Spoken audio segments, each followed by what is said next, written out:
Salut, c'est Loïs, de retour à Montréal. On était en Europe pour le patinage artistique et regardez qui j'ai trouvé dans la rue. Scott Moore.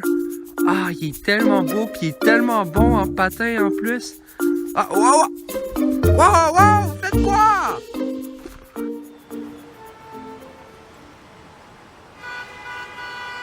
Bonsoir Héloïse, je suis le commissaire Hatfield et je suis là pour vous poser certaines questions. J'ai vu sur les réseaux sociaux que vous avez filmé la disparition du couple de Scott Moore et Tessa Virtue. Expliquez-moi ce que vous avez vu. Alors en fait, juste vous mettre en contexte, je suis une passionnée du patinage artistique et quand j'ai appris qu'ils faisaient une tournée en Europe, j'ai pas pu m'empêcher de les suivre, littéralement. Alors en fait, je les ai suivis 2000 ans jusqu'à Montréal. Et rendus à Montréal, ils se sont dirigés vers un bar et je me suis dit, il faut encore que je les suive, je les adore.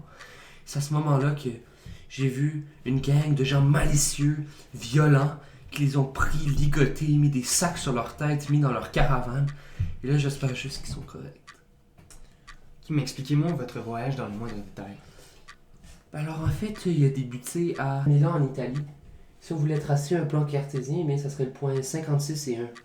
Ensuite, on s'est rendu à Rouen en France. Et le point serait de 122 et 44. Ensuite, on a atteint Gothenburg en Suède. Et le point était de 84 et 12. La saison s'est terminée à Irvine. Ça, c'est aux États-Unis. Et le point serait de moins 44 et moins 22. Et ensuite, on est juste retourné à Montréal, au Canada. Et ça, c'est le point 00.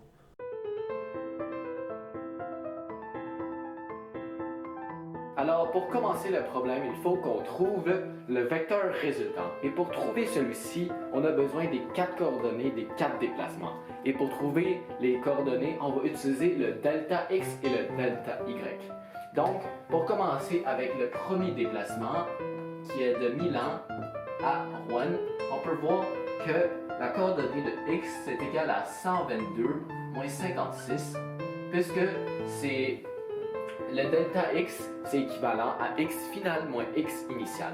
Et pour trouver le y, c'est 44 moins 1. Donc, après avoir fait des calculs, on peut trouver que la valeur de ce vecteur est équivalent à 66 et 43. Le deuxième déplacement, c'est équivalent à 84 moins 122 et 12 moins 44, qui va nous donner un vecteur avec les coordonnées de moins 38 et moins 32. Ensuite, le troisième déplacement, c'est équivalent à moins 44, moins 84 et moins 22, moins 12. Donc, on va avoir les coordonnées moins 128 et moins 34. Et le dernier déplacement lorsqu'il retourne à Montréal est un peu différent puisque nous avons une addition en fait. Puisque c'est 0 moins 44 et 0 moins 22. Donc, ça c'est équivalent à si nous faisions 0 plus 44 et 0 plus 22, donc qui nous donne des coordonnées de 44 et 22.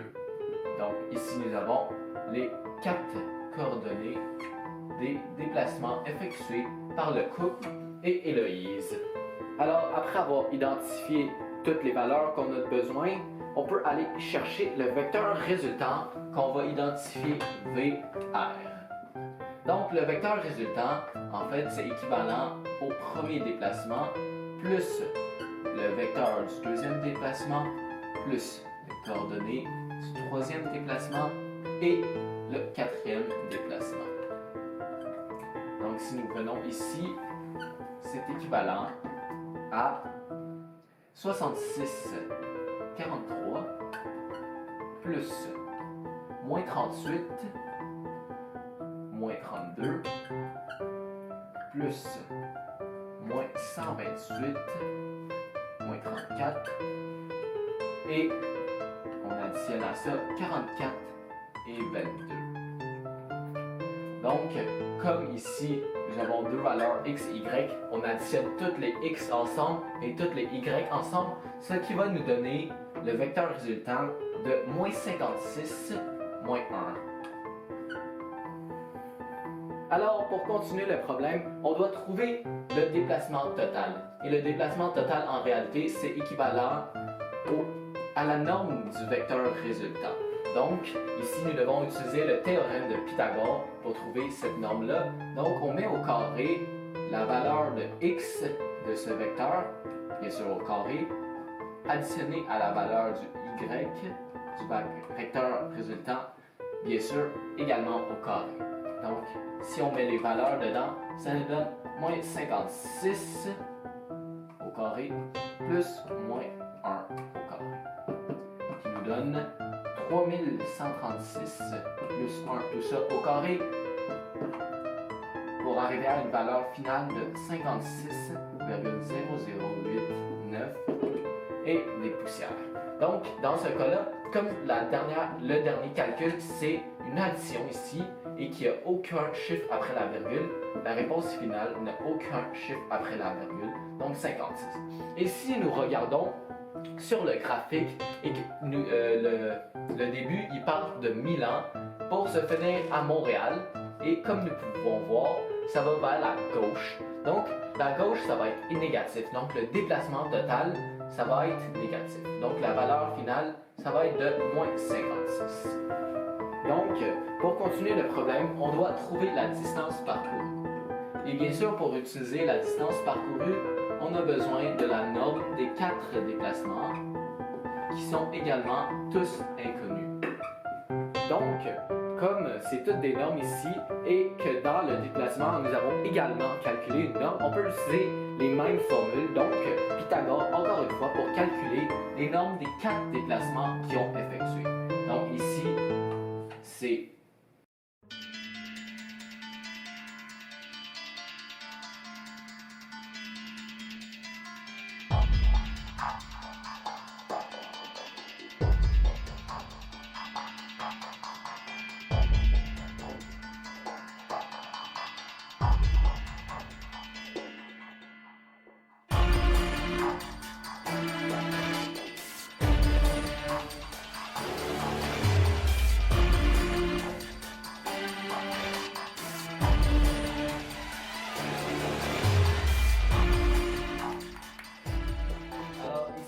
comme tous les derniers calculs dans ces racines carrées, c'est l'addition. Il n'y aura aucun chiffre après la virgule. Donc, la valeur des 4 déplacements vont nous donner 78,7, ce qui est équivalent à 79, plus 49,6, qui est équivalent à 50, plus 132,4, qui restera 132, et plus 49,1,